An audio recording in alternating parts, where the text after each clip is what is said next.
بسم اللہ الرحمن الرحیم۔ السلام علیکم ورحمۃ اللہ وبرکاتہ۔ ڈیئر اسٹوڈنٹ، امید ہے آپ سب خیریت سے ہوں گے اور اپنے گھروں میں آن لائن کلاسز سے مستفید ہوں گے۔ ڈیئر اسٹوڈنٹ، میں آج آپ کو تاریخ کے حوالے سے کچھ بتانے جا رہا ہوں۔ تاریخ دنیا میں جتنی بھی قومیں آئی ہیں، ذلت و پستی سے بچانے کے لیے ان کے لیے تاریخ ایک مؤثر اور نہایت قیمتی ذریعہ ہے۔ اللہ تعالیٰ نے لوگوں کو عبرت پذیر اور نصیحت یاب ہونے کے لیے کلام پاک میں جگہ جگہ سابقہ امتوں کے حالات یاد دلائے ہیں۔ آدم علیہ السلام، نوح علیہ السلام سے لے کر موسیٰ اور عیسیٰ علیہ السلام تک واقعات، فرعون و قارون و حامان و نمرود اور عاد و ثمود کے واقعات پیش کیے ہیں تاکہ ہمارے اندر نیک کاموں کرنے کی اہمیت اور بدعمالیوں سے دور رہنے کی جرت پیدا ہو۔ عزیز طالب علموں، تاریخ اصطلاحاً اس علم کو کہتے ہیں جس میں بادشاہوں، فاتحوں اور مشہور شخصوں کے حالات گزرے ہوئے اور مختلف زمانوں کے عظیم الشان واقعات و مراسم وغیرہ معلوم ہوں۔ تاریخ زمانہ گزشتہ کی معاشرت، اخلاق، تمدن وغیرہ سے واقف ہونے کا ذریعہ ہے۔ عزیز طالب علموں، تاریخ کے بہت سارے فوائد ہیں۔ تاریخ کا مطالعہ حوصلے کو بلند کرتا ہے، نیکیوں کی ترغیب دیتا اور بدیوں سے روکتا ہے۔ تاریخ کے مطالعے سے دانائی اور بصیرت ترقی کرتی ہے، دور اندیشی بڑھتی اور احتیاط کی عادت پیدا ہو جاتی ہے۔ تاریخی مطالعے کے ذریعے انسان ہر وقت اپنے آپ کو بادشاہوں، فاتحوں، رسولوں، ولیوں، حکیموں، عالموں اور باکمال لوگوں کی مجلسوں میں دیکھتا ہے اور ان تمام لوگوں سے استفادہ بھی کرتا ہے۔ اچھا، تاریخ کے چند ماخذ ہے کہ تاریخ کہاں سے لی جاتی ہے اور موجودہ تاریخ کہاں سے لی گئی ہے۔ تاریخ کے ماخذ جہاں سے لی گئی ہے وہ تین ہیں۔ نمبر 1، آثار مضبوطہ۔ آثار مضبوطہ لکھی ہوئی چیزوں کو کہتے ہیں، جیسے کتابیں ہیں، پرانے زمانے کے فیصلے ہیں وغیرہ وغیرہ۔ نمبر 2، آثار منقولہ، وہ باتیں جو زبان زد ہو جاتی ہے اور ہم تک پہنچتی ہیں۔ اس کے علاوہ ان میں کہانیاں بھی شامل ہیں، نظمیں ہیں، ضرب الامثال وغیرہ۔ یہ سب کے سب آثار منقولہ کہلاتے ہیں۔ نمبر 3، آثار قدیمہ، یعنی پرانے زمانے کی نشانیاں، خرابے، قلعے اور اس زمانے کے سکے وغیرہ۔ ان سے بھی ہمیں تاریخ کا پتہ چلتا ہے کہ یہ چیز کتنی سال پرانی ہے۔ اچھا، جنوبی ایشیا کے بارے میں تاریخی پس منظر میں جانا چاہتا ہوں کہ آپ اس تاریخی پس منظر کو سمجھ سکیں اور پھر ہم اپنا عنوان شروع کریں گے۔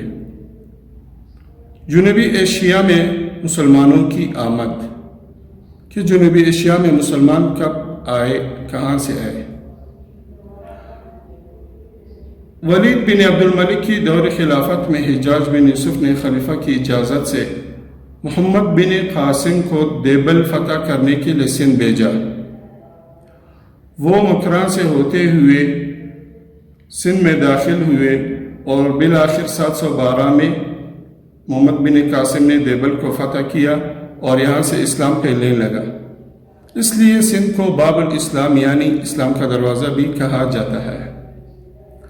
اس کے بعد محمود غزنوی رحمۃ اللہ علیہ افغانستان سے آئے اور انہوں نے 26 سال کی عمر میں برصغیر پاک و ہند پر 17 حملے کیے۔ 1026 میں سومناتھ پر حملہ کر کے سب سے بڑے بدھ کو، جن کو وہ شیواجی کہا کرتے تھے، اس کے ٹکڑے ٹکڑے کر دیے۔ اس کے بعد شہاب الدین محمد غوری، محمود غزنوی کے بعد شہاب الدین غوری افغانستان کا حکمران بنا اور اس نے 1175 میں ملتان پر حملہ کیا اور فتوحات حاصل کرتے کرتے 1194 میں بر صغیر میں غوری خاندان کی حکومت کا آغاز ہوا۔ غوری خاندان کے بعد خاندان غلامہ آئے۔ 1206 سے 1290 تک خاندان غلامہ کی حکمرانی رہی۔ ان کے بعد خاندان خلجی آئے۔ 1290 سے لے کر 1320 تک خلجی خاندان کی حکومت برصغیر پر رہی۔ تغلق خاندان 1320 سے لے کر 1414 تک تغلق خاندان کی حکومت برصغیر پر رہی۔ ان کے بعد سید خاندان آئے۔ 1414 سے لے کر 1451 تک سید خاندان کی حکومت برصغیر پر رہی۔ ان کے بعد لودھی خاندان آئے۔ لودھی خاندان 1451 سے 1526 تک برصغیر پر ان کی حکومت رہی۔ اور اس کے بعد جیسا کہ آپ پڑھ چکے ہیں 7 کلاس میں، مغلیہ دور حکومت 1526 سے لے کر 1857 تک رہی۔ 1857 میں مسلمانوں نے اور ہندوؤں نے انگریزوں کے خلاف ایک جدوجہد شروع کی، جس کو 1857 کی جنگ آزادی کہتے ہیں۔ 1857 کی جنگ آزادی کے بعد مسلمانوں کی حالت ایسی تھی کہ وہ کسی میدان میں بھی کامیاب نہ رہے اور بالآخر ہندوستان میں برطانوی راج مستحکم ہوئی۔ ہندوستان میں برطانوی راج کے استحکام کے بعد انہوں نے حکومتی پالیسیاں بنائیں۔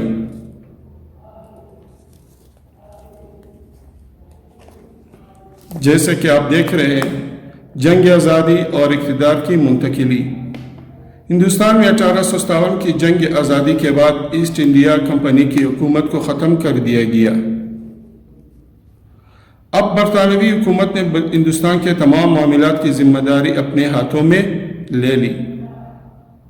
1858 میں برطانوی پارلیمنٹ نے ایک قانون منظور کیا جس کے تحت ہندوستان کے امور چلانے کے لیے سیکرٹری آف اسٹیٹ وزیر ہند کا عہدہ قائم ہوا اور یہ طے پایا کہ وزیر ہند برطانوی کابینہ کا ایک رکن ہوگا۔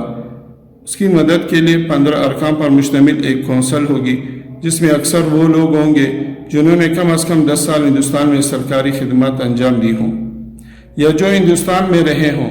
ہندوستان کے لیے گورنر جنرل یا وائسرائے، صوبوں کے گورنروں اور سپریم کونسل کے ممبران کا تقرر براہ راست تاج برطانیہ کی طرف سے عمل میں آئے گا۔ اس طرح بجائے ایسٹ انڈیا کمپنی کی حکومت کے ہندوستان میں تاج برطانیہ اور برطانوی پارلیمنٹ کی حکومت قائم ہوگی۔ اس وقت کے governor general lord Charles caning کو حکومت برطانیہ نے ہندوستان کا پہلا وائسرائے یعنی گورنر جنرل مقرر کیا۔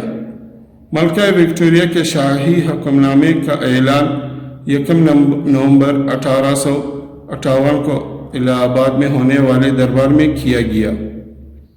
اس فرمان کے چند اہم نکات درج ذیل ہیں۔ ملکہ وکٹوریہ کا فرمان 1858 میں ملکہ وکٹوریہ نے فرمان جاری کیا جس کے نکات یہ ہیں: ہم اعلان کرتے ہیں کہ ہم ہندوستان کے مقامی راجاؤں اور نوابین کے ساتھ کیے گئے ایسٹ انڈیا کمپنی کے تمام معاہدوں اور اقرار ناموں کو قبول کرتے ہیں اور ان پر مکمل طور پر عمل کریں گے اور مقامی سربراہوں سے بھی یہی امید رکھتے ہیں۔ یہ چند نکات ہے، آپ ان کا مطالعہ کریں اور جنگ آزادی کا بھی مطالعہ کریں۔